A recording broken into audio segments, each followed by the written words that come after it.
We had disbursed the last coin to the constituency development funds. For the first time, we have no arrears for our elderly men and women for their monthly stipend. We found an arrears for 8 months for those senior citizens who need that 2,000 to buy drugs, to buy food. We have cleared all that. Today, they get their stipend before civil servants are paid. And we have said, let anybody who has an idea on how to fix this economy come and talk to us. I want, on behalf of the President, to welcome you as ISPAC. Come and talk to our people at the National Treasury, and we'll ask you to talk to the President, and all of us are aligned. This is our country, and as I said, we don't know everything.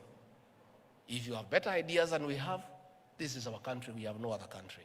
Please come and talk to us, and whatever you advise us, if it's prudent, if it can get us out of the quagmire that we find ourselves in, we shall say asante sana. So please, you are most welcome. I've heard you talk about pending bills. It's true.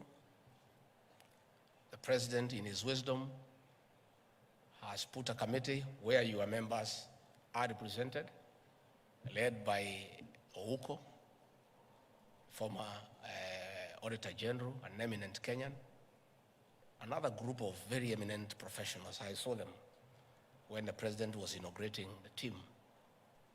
Men and women of integrity to scrutinize, verify, and validate pending bills so that those that are payable we can pay, and put that history of pending bills behind us. We saw many Kenyans lose their homes. We saw families break up.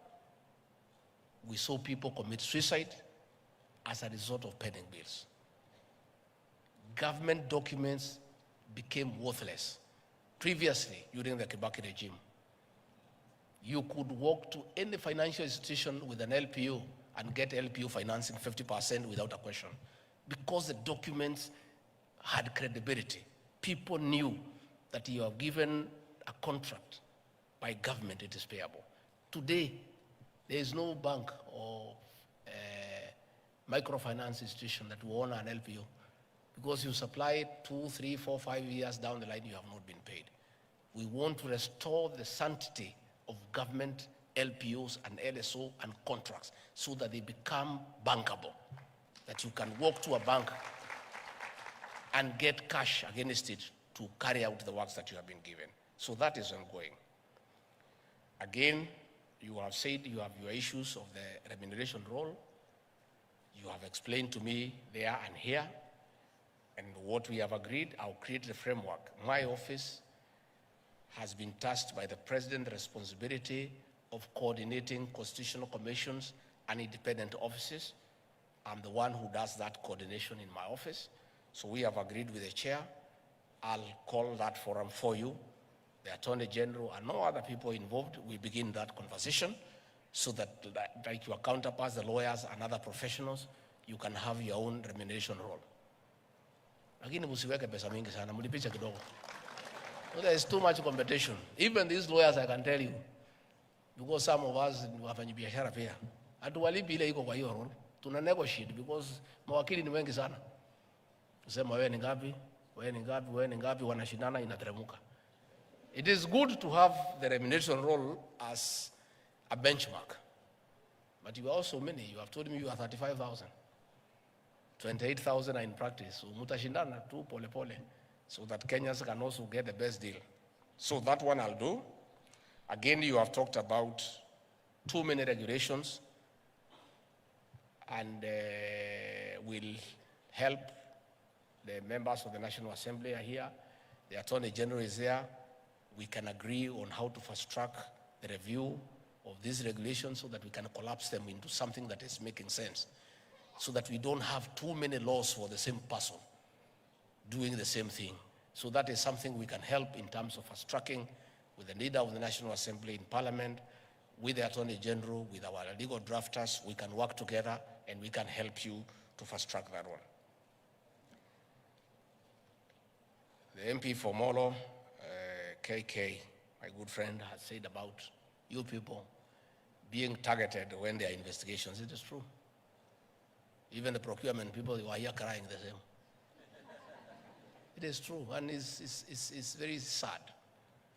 And I said, and I want once more to reiterate to ACC and DCI, please hire professionals to be your investigators. Hire accountants, hire procurement people who can advise you on how the investigation is going. You find some of these policemen, they have no idea about accounting. You know? So he is being asked to interrogate you and write statements on things that himself he cannot comprehend. You know? I from a personal experience on how absurd our investigative agencies can be when they are investigating complex matters beyond their pay grade. When we were fighting to come to government, and the previous government targeted me for persecution because of my political stand, which was very firm, and decided to try to blackmail me to change my stand. They sent CID officers all over my life to look around my life for 50 years and turn it around and see whether they can get something. So I had put some money in a microfinance for 8 years. Fixed deposit, 200 million. Money I had earned through hard work, saved, put 200 million, and through good advice by accountants, told me put this money in the fixed deposit and leave for the interest. And I stopped working. I put it, I negotiated for 13%. And every month I was getting 1.9 million, which is money actually I did not need. It's too much. 1.9 million is too much for one person. So I was living on the interest. I give a little to Pastor Dorcas. You know, she's a pastor, she doesn't need a lot of money. So, ingine kidogo, mimi nakula na marafiki. Ingine napeleka kwa siasa kidogo kidogo. So, this money is in my personal account. I put it on a core deposit for 3 months. So, every 3 months, it leaves my personal account, goes to a suspense account. It stays there at the end of the 3 months. Inarudishwa yote pamoja na interest. I remain with the interest. I reinvest it back. So that movement back and forth 4 times a year, a corporal in police said, I have 800 million every year that is coming to the account. You know, that movement back and forth. So they calculated for 8 years, they said it's 12.4 billion. And they put up a case of 12.4 billion. And it's the same amount of money. The only 200 is the only money. There is no other money. Movement of back and forth, back and forth, back and forth. So here anaangalia pale, mwisho pale, at the head pale. Hey, they calculated, they say this man, in 8 years, he has gotten 12.4 billion. He needs to say where this money has come from. But it was the same 200 million.